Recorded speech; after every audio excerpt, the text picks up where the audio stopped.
તો મિત્રો paper solutions આપણે એક્સ્ટ્રા સમ્સમાં જોઈ રહ્યા છીએ. એમાં સ્ટાફ સિલેક્શન 2014માં પૂછાયેલું આ પ્રશ્ન છે કે જો x એ x-2 તથા x-3 નો ગુણોત્તર મધ્યક હોય તો x બરાબર ખાલી જગ્યા.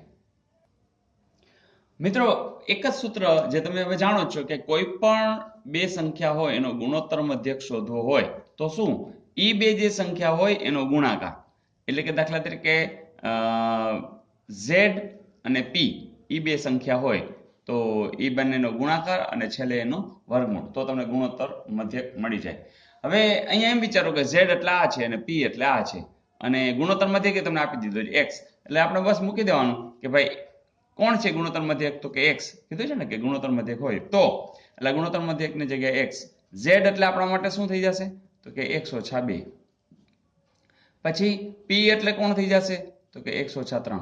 આમ જ તમે સંકેત કોઈ પણ લખી શકો છો, પણ કોઈ પણ બે સંખ્યાનો ગુણાકાર અને એનું વર્ગમૂળ એટલે ગુણોત્તર મધ્યક.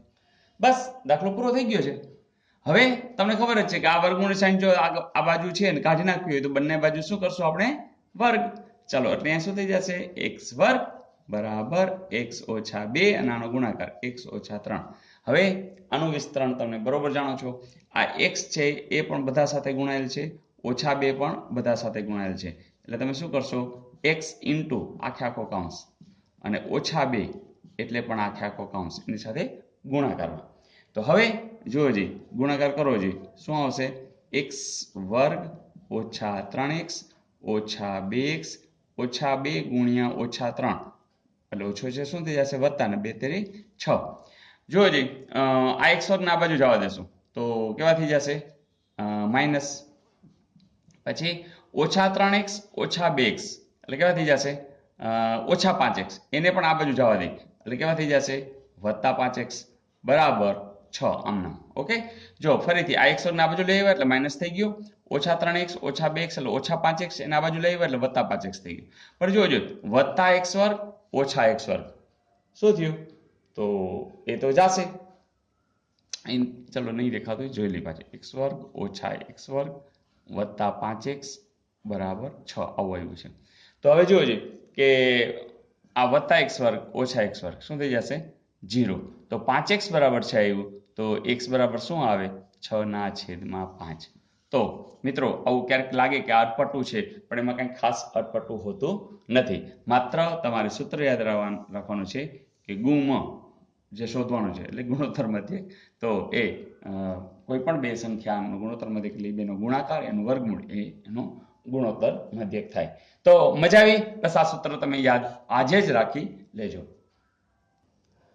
ને અહીં એવું પૂછ્યું છે કે જે કોઈ બે ચોરસના ક્ષેત્રફળનો ગુણોત્તર એ તમને 1/4 હોય તો પરિમિતિનો ગુણોત્તર. મિત્રો તમે ગુણોત્તરના સંદર્ભમાં વિચારશો તો તમને સમજાઈ જશે કે દાખલા તરીકે આ એક ચોરસ આપ્યો છે અને આ જે બીજો ચોરસ આપ્યો છે એના જે ક્ષેત્રફળ છે બરાબર ને એનો ગુણોત્તર. મિત્રો સાવ સહેલું, પરિમિતિ શોધવા માટે આપણે લંબાઈના બેઝ ઉપર જવું પડે, એટલે સાવ સિમ્પલ કરજો, જે આપ્યા હોય ને ક્ષેત્રફળ એના વર્ગમૂળ લઈ લેવાના. ચાલો આનું વર્ગમૂળ શું થઈ જાય 1, આનું વર્ગમૂળ શું થઈ જાય 2, બસ આ જવાબ.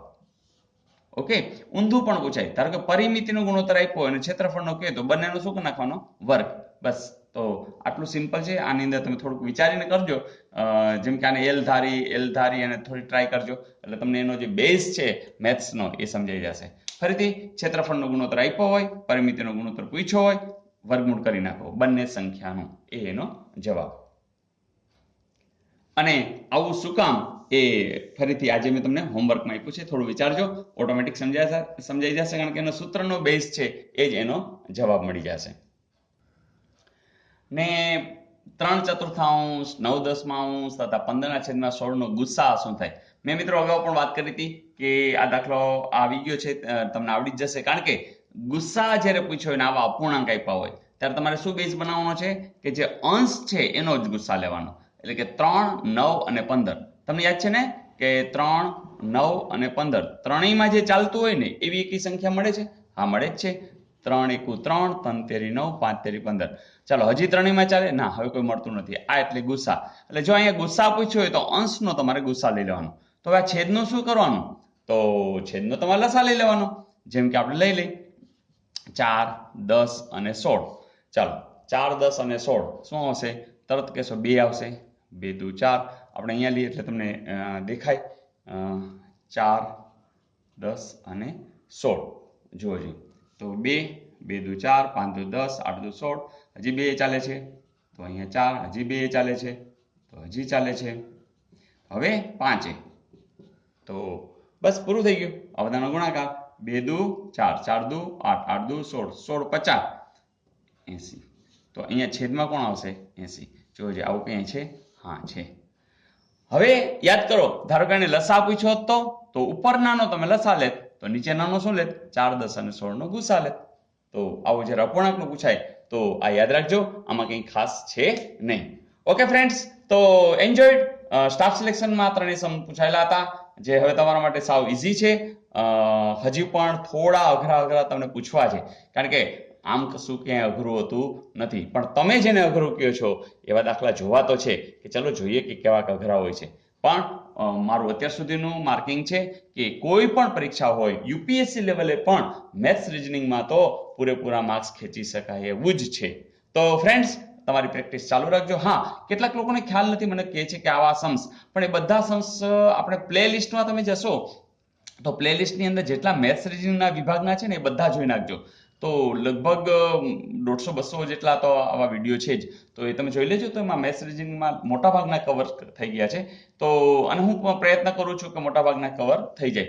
તો ખાસ કરીને આપણી જે ચેનલ છે એમાં તમે જોશો તો પેલા હોમ લખેલું હશે, પછી વિડીયો લખેલું હશે અને પછી પ્લે લિસ્ટ લખેલું છે. તો જે પ્લે લિસ્ટ છે એમાં તમે જાજો, તો પ્લે લિસ્ટમાંથી તમને દરેક વિભાગના, ચાહે ગુજરાતી ગ્રામર છે, જીકે છે, અન્ય સાહિત્ય છે, વિજ્ઞાન છે, એ બધા વિભાગવાર તમને મળી જશે. અને 10મા ધોરણની અંદર કોઈ આજુબાજુ વિદ્યાર્થી હોય તો એને પણ ખાસ કહેજો. ધોરણ 10ની પણ ઘણી બધી ડિટેલ્સ આપણે અપલોડ કરી રહ્યા છીએ. ઓકે ફ્રેન્ડ્સ, તો જોઈએ. અને હા મિત્રો, તમારો જે રિસ્પોન્સ છે ને કેટલો જબરજસ્ત આવી રહ્યો છે, તો મને પણ ઉત્સાહ મળે છે. મારા એકદમ બિઝી શેડ્યુલ છે, પણ એની વચ્ચે પણ હું સતત પ્રયાસ કરું છું કે તમને કંઈક ને કંઈક આપ્યા કરું. તો મિત્રો, એક સામટું હું નથી એટલે આપી શકતો કે શેડ્યુલ એકદમ ટાઈટ છે, પણ મારો પ્રયાસ તો રહેશે જ કે તમને વધુ ને વધુ કેમ આપવું. Okay, all the best.